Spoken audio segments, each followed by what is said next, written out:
Fogadjátok szeretettel a 10. ünnepi műsorát, amelyet nagy szeretettel és lelkesedéssel készítettünk el nektek. Mobiltelefonjainkat mi már kikapcsoltuk.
Istenem!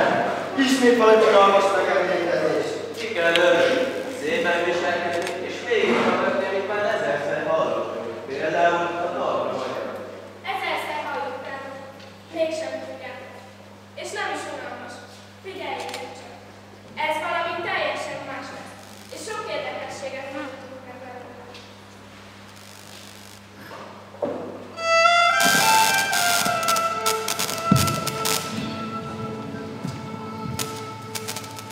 Egész Európa forrong, de mit tesz közben a magyar nemzet? Petőfi talán le se feküdt. Vagy ha lefeküdt, nem igen aludt, mert már 2 órakor reggel talpon volt. Benézett Jókai szobájába, felköltötte, aztán nyugtalanul sietett a Pillvaxba. Útközben Vasvárival találkozott, ki szintén a Pillvaxba tartott. Borongós, ködös, szinte pépes márciusi pirkadás volt. Csípőszél fújdogált és feszegette a még jobbára csukott boltok cégtábláit. A Pillvaxban még nem volt senki, csak a korán kelő Bujovszki Gyula, minél fogva még visszamentek mind a 3 Jókaiért, kinek szobájában tanácskoztak a ma néhány bevezető szó fölött, mellyel a 12 pontot proklamálni fogja. Éppen szerdai nap és pesti vásár lévén sok idegen reggelizett az asztaloknál, akik mind kíváncsian és érdeklődve nézegették az ifjúság hullámzását. Olvastátok a híreket? Egész Európa mozog, mindenhol kitört a forradalom. Párizsba, Berlinbe. Igaz, úgy van, tenni kell. Hol? Mint száműzött kivándorló sűrűjjel, s vad förgetek szemben elébe zércsillagát, az ember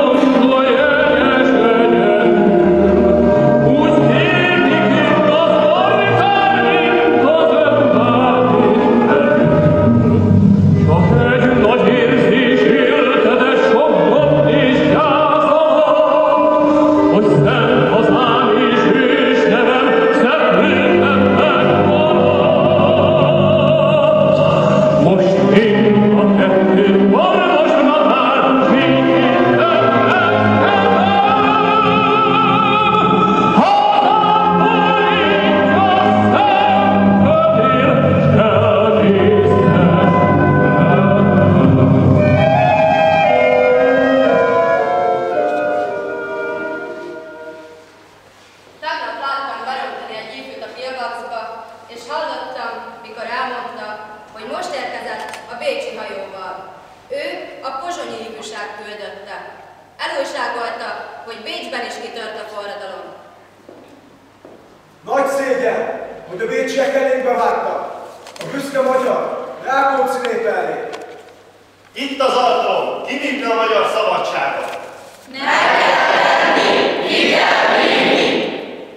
Jönnek Petőfiék, Petőfi és Jókai. Ej, uraim! Lehet, hogy egy óra múlva golyók hullanak ránk eső helyet. Hát akkor elfutunk? 1848. Az égen egy új csillag, vérpiros sugára, életszínben a betegségben meghalványult szabadság arcára. Magyar történet múzsája, vésőt soká nyugodott. Vedd föl azt, s örök tábládra, vésd föl ezt a nagy napot. Harti gyávák, ti már is remektek. Ez csak kezdet, ez csak gyermekjáték. Hát, ha mindazok beteljesednek, amiket én álmaimban látnék. Szolgaságunk idejében minden ember csak beszélt. Mi valami első, kik tenni vettünk, ahol élt. Mi emeltük fel először a cselekvény zászlaját. Mi riasztunk föl zajunkkal, magyar háború hazát.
Hanem mégse, atyafiak, megálljunk, legyünk jobbak, nemesebbek ő náluk. Isten után a legszentebb a népneve. Feleljünk meg becsülettel nékiek. Legyünk nagyok, amit illik mi hozzánk, hogy az Isten gyönyörködve nézzen ránk. S örömében mindenható kezével a fejeinkre örök áldást tetézzen. Felejtsük az 1000 éves kínokat, ha az Úr most testvérének befogad. Ha elveti kevésségét, címerit, s teljes egyenlőségükkel ismer. Nemes urak, ha akartok, jöjjetek. Itt a kezünk, nyújtsátok ki kezetek. Legyünk szemei mindnyájan egy láncnak.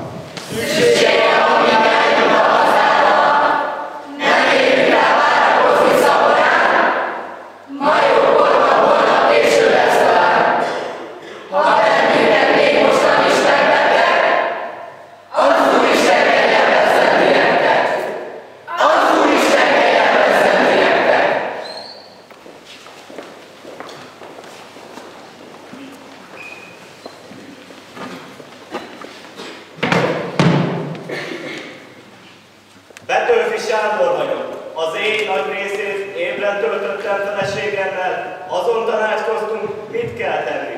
A forradalom első lépése és egyszer mint fő kötelessége szabaddá tenni a sajtót. Ezt fogjuk tenni. A Pélvax kávéházból indultak. Petőfi, Vasvári, Irényi Jókai és sok száz egyetemista lefoglalta Landerer nyomdáját, mert az volt a legközelebb hozzájuk. Kinyomtatták a 12 pontot. Kívánjuk a sajtó szabadságát, a cenzúra eltörlését. Felelős minisztériumot Budapesten. Évenkénti országgyűlés Pesten. Törvény előtti egyenlőséget polgári és vallási tekintetben. Nemzeti őrsereg.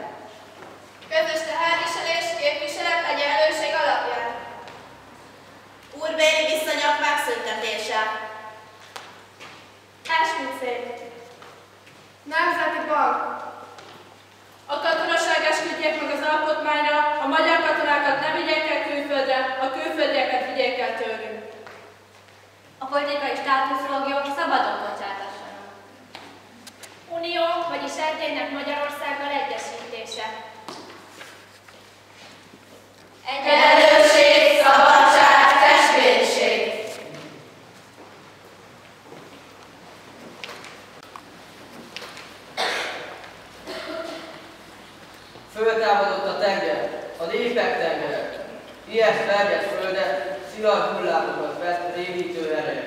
Látjátok ezt a táncot? Halljátok a zenét? Akik még nem tudtátok, most megtanulhatjátok, hogyan mulat a nép.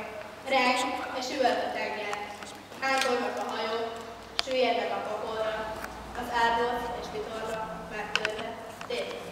Tombolt ki te őrzön víz, tombolt ki magadat, mutasd a mélységes medved, tovább a fellegekre, őszült tajtékodat. Jegyezd vele az égre, Jegyezd vele az égre, örök tanulságul, örök tanulságul, habár fölül a gája, habár fölül a gája, s alul a víznek árja, s alul a víznek árja, azért a víz az. azért a víz az Úr. Ma született a magyar szabadság, mert ma esett le a sajtó alapléc. Vagy van olyan együttük, ki azt képzeli, hogy szabad sajtó nélkül lehet bármely nemzetnek szabadsága? Délután 3-ra gyűlést hirdetünk a múzeum terében. A szakadó eső dacára mintegy 10 000 ember gyűlt össze.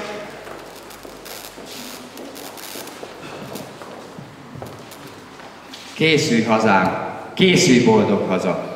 Oly ünnep vár rád, amelyet még nem pipázott magyar ember, amely majd 2 országra szól, mint a lőcsei kalendárium. Készülj hazám! Haza és szabadság. Ez a 2 szó, melyet először tanuljon Dajkától a gyermek, és ha a csatában a halál eléri, utolszor 2 szót mondja ki a férfi. Föl hazám, előre gyorsan, megállni félúton kívánsz, csupán meg van tágítva rajtad, de nincs eltörve még a lánc. Estére már legalább 20 000 ember vonul zajongva a várba, hogy megnyissa Táncsicsnak börtönajtaját. Azon maroknyi fiatal toborozta néhány óra alatt ezt a töménytelen népet. A nép diadalmenetben hozta Pestre a jobbágyfelszabadítás vezérét, Táncsics Mihályt. Arra a napra emlékezünk ma, amely elindította a magyar nemzet szabadságharcát.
Üdvözöllek oly magas örömmel, amilyen mély volt a fájdalom, midőn nélkülöznünk kellett téged. Petőfi naplójából.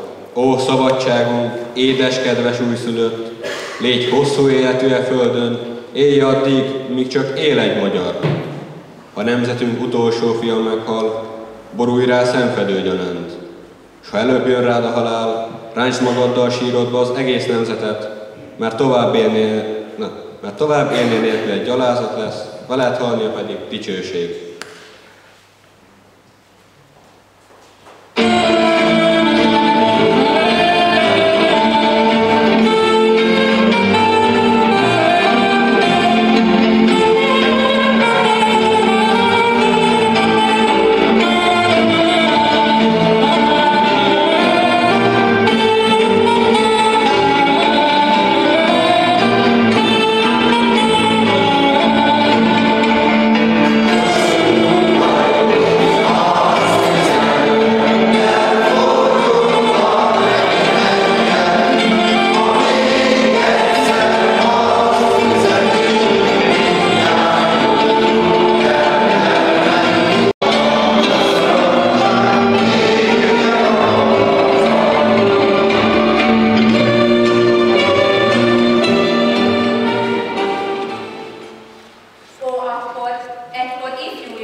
Pokárba lengett, zászló lobogott, a költő kérdett, és felelt a Ma nem tölt el bilincset, börtönajtót, szépség, igazság, lassan megy előre egy szebb, igazabb, boldogabb jövőbe.